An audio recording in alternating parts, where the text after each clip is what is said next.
L'avenir des radios a son avenir devant elle si les acteurs qui évoluent dans ce médium font bien leur travail, parce que avec les nouveaux médias, nous sommes en train de basculer dans la technologie, donc il faut faire avec. Il faut que les radios en leur sein épousent l'évolution du temps. Il faut que ces radios soient en phase avec l'évolution.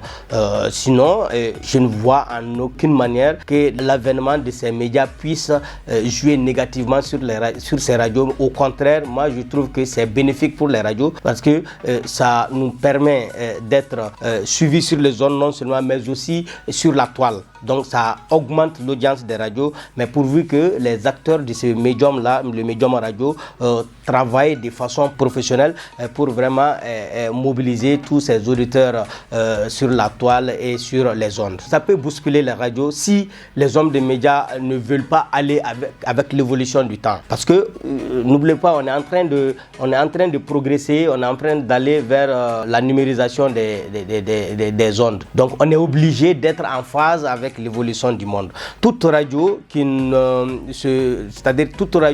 suit pas cette évolution, impérativement cette radio va sentir l'impact de ces nouveaux médias-là. Mais si les radios, comme je l'ai dit, continuent suivent cette évolution et s'harmonisent avec l'évolution de ce moment, je crois que l'impact va être positif, parce que c'est un couteau à double tranchant. Quand on accepte évoluer avec le temps, on va bénéficier. Si on veut rester tel que nous sommes, c'est-à-dire de façon traditionnelle, impérativement, les gens vont aller nous laisser. Donc c'est pour vous dire que, en même temps que c'est positif, si on se met à aller avec le temps, et ça va être négatif sur les radios, si les hommes de radio, si les acteurs de ce média veulent rester de façon traditionnelle, c'est-à-dire uniquement sur les ondes, ne pas tenir compte de l'évolution du temps. Le premier défi des hommes de médias, notamment la radio, reste le défi sécuritaire. En ce sens que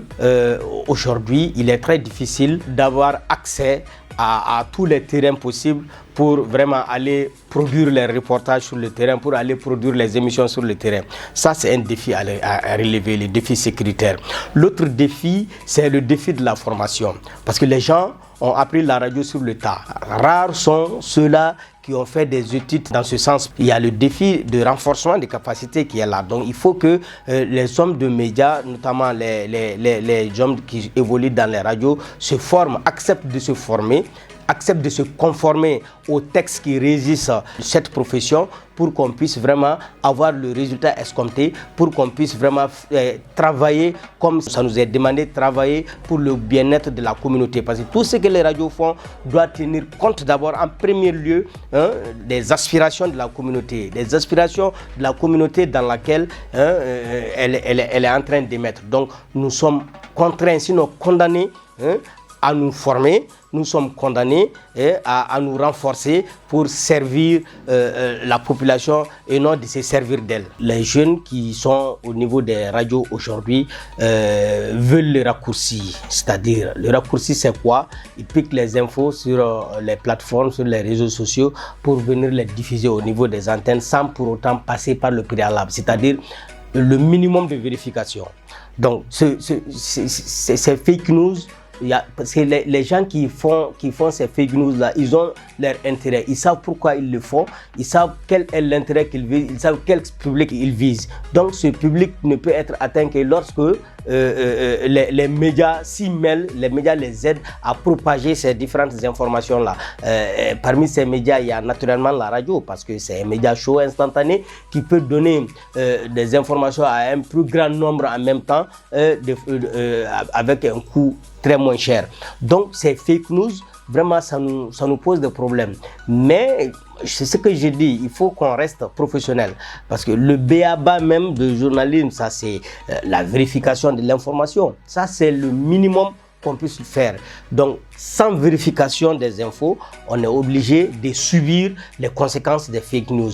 Moi, je crois que je sais que en professionnel, aucune fake news ne doit pouvoir passer sur une antenne, parce que quand on te donne une information, la première des choses, c'est de se poser un certain nombre de questions. Qui a donné cette information? Est-ce que si c'est un site, est-ce que c'est un site crédible? Pour quelle fin la personne a donné cette information? Aujourd'hui, on est dans un monde vraiment planétaire. C'est très simple. Si on dit que cette information provient de quelqu'un qui est, je prends un exemple comme ça, à Ségou, à Bamako, on a des connaissances là-bas, on a des confrères là-bas, on a des gens qu'on connaît partout au Mali. Le minimum de choses, c'est d'appeler sur place. Ah, voilà, j'ai reçu telle information sur telle page ou sur tel site, sur votre ville ou sur votre village. Vérifiez pour moi, c'est comment, est-ce que vous avez des infos par... C'est le minimum. Toute radio, tout homme de médias, de façon générale, pas que la radio, tout journaliste de façon générale, si tu ne fais pas ça, tu es obligé de subir les conséquences des fake news. Et ces fake news sont réelles. On voit, ils sont en train à travers ces fake news, on est en train de formater l'idée des gens aujourd'hui. On est en train de formater le Malien. On est en train de surcharger l'esprit du Malien par des fausses informations.